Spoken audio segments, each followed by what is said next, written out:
being uninspired and writer's block and all that. But we never talk about the music business. Man, I didn't have people straight up try to jack me. I didn't have people, you know, hold up my show. I didn't have people, you know, just that bad business acumen. And I'm talking about people who good at what they do, or whatever. But when you, I don't know, man. You think they weren't taking you serious? I think that's exactly what. I think people have respect to persons in business. I think there are certain jobs that they treat, they give priority to, and that's why I'm willing to pay for what I want, because I don't want you to treat me like I'm paying you. You did. So I want, if I gotta pay you top dollar to get top dollar service, I'll do it. Right. Because if I go cheap, you're gonna give me cheap service. Right. You're very correct about so, that. Yeah. You're very correct. That's why I really don't. I'm like you. I'd rather pay top dollar than to pay coins and get treated like crap. Now, if you paying top dollar and you still getting cheap service, that's a whole nother animal. Right. But, you know, I'm picking up, I'm putting down. Right. Makeda. Makeda is, I don't want to say this, but I gotta say it. I thought the song was corny. Come on. When I first came up with it, I had fun. Well, first of all, that's an old track. That track is probably the oldest track on my album. That track is well over, not well over, but at least a decade old. And I went and found the track. You know, I was digging in the crates for my album, and that idea was actually something I came up with driving, going to work. Man, this around the time when I was you know, on my engineering gig working at the plant. So that's when I was really creative. And I matched it with the song. I recorded the song, did it, and I wasn't gonna use it because I thought it was corny. But I think the reason I thought it was corny was because everybody was on the king and queen thing. Right. This is like 2 years ago, so I'm thinking like, man, it's gonna seem like I'm just trying to, but chasing the wave. Yeah. But when I played it for a little over a handful of women, black women. Love it. That's when I knew. That's when I knew the songs that the artist like might not be the song, but the song that the artist don't like might be the song. That was that song for me. Right. I love it. Yeah. I love it. I love how highly you talking about the black woman. Now, you know, I feel like a lot of people should be talking like that about the black woman. Don't get me wrong. I just feel like we shouldn't be bashing them. We shouldn't be calling them B's and H's and all that. You know, we call them what they are. You know what I'm saying? They queens. We should call them that. Yeah, man. You know? That was necessary. That was, yeah. Yeah. But I actually dug, man. I actually did my research on. Let me be clear, because people take that story of Makeda. Some cultures take that story serious.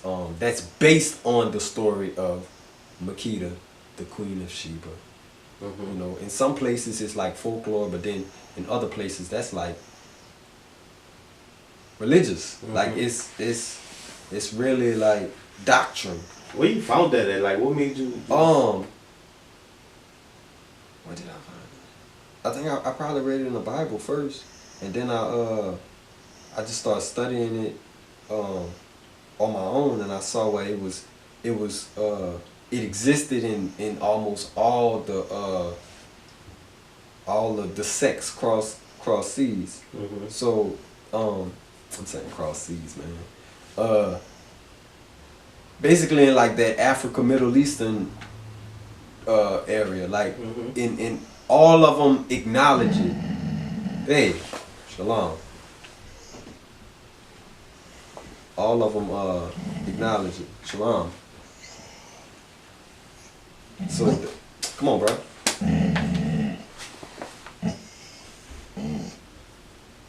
All of them have that somewhere in they look at this dude, man.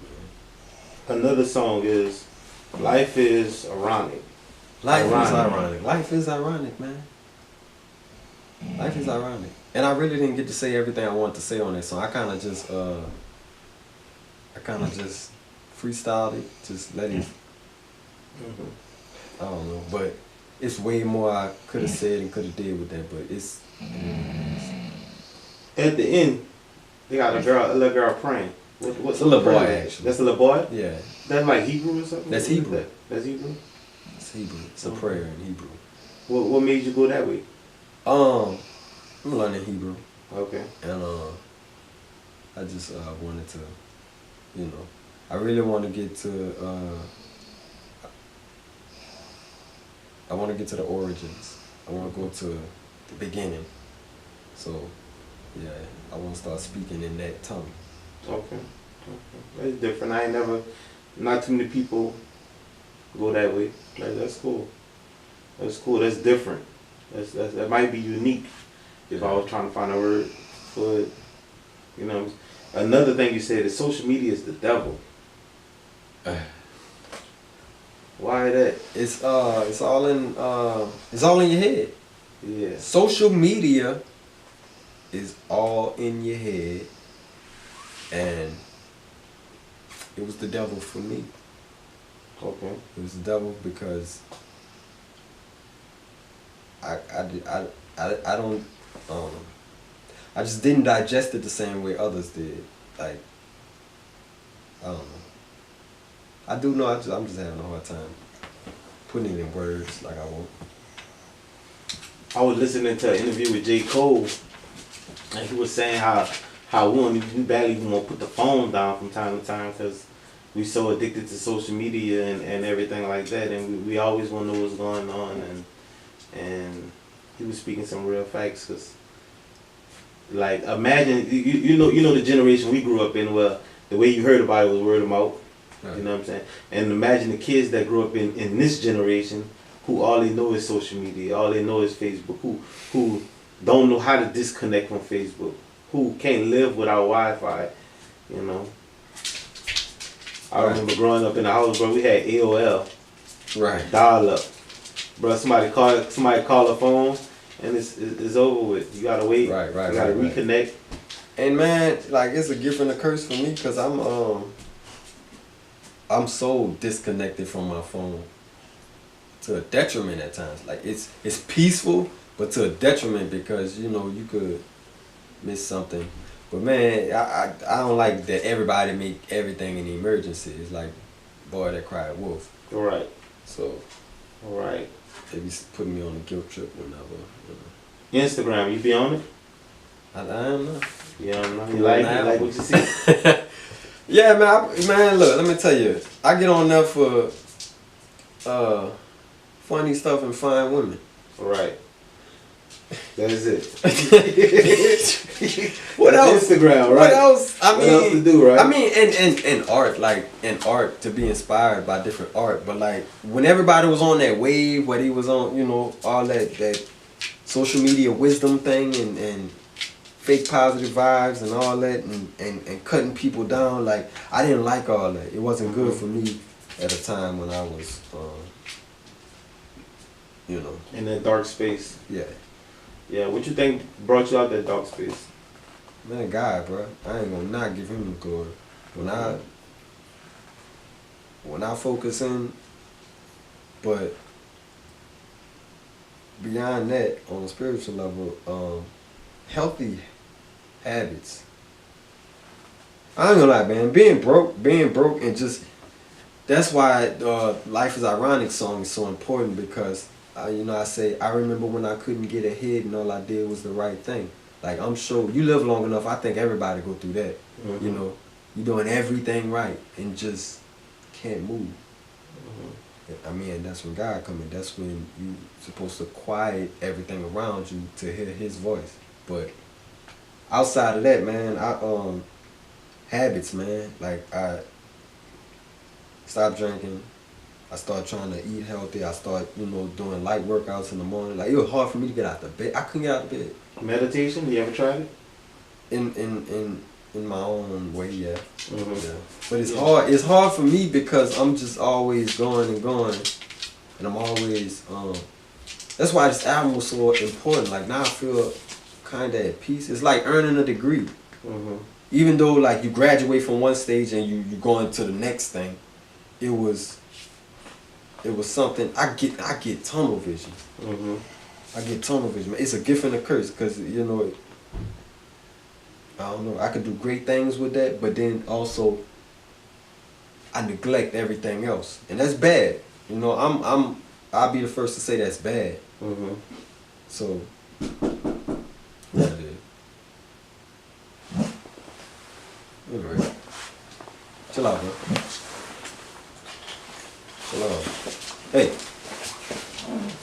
All right. Innocent to experience. I feel like I listened to it, and I feel like I experienced the innocence. If that makes any sense.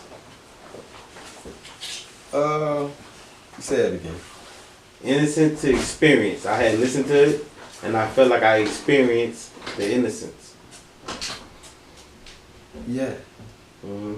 Yeah. I think that's what people get out of it if they listen to it. And that's why I got all them elements, and I got all them elements with kids, and just taking me back. Just I wanted it to have that nostalgic feel. I wanted it to. This album is supposed to go from. It's supposed to go from light to dark. It's supposed to go from innocence to experience, immaturity to maturity. It's supposed to do that. Okay. And I hope that's what I. Hey, come here. Give him. Hold up, y'all. You gonna mess all the. Get from over here. I shouldn't even had you in here. Come on. Come on. Come on. Bring yourself over here. Man. That's what I get, huh? Tell me about the dog. The dog on the head right there. What is that? What is the dog? The whole dog concept. Just come on. I see the dog on the album. The dog on the head. What is that? Okay, so first of all, that's my brother's dog. I wanted a Rottweiler. When we were young, we had a Rottweiler, and it excuse me.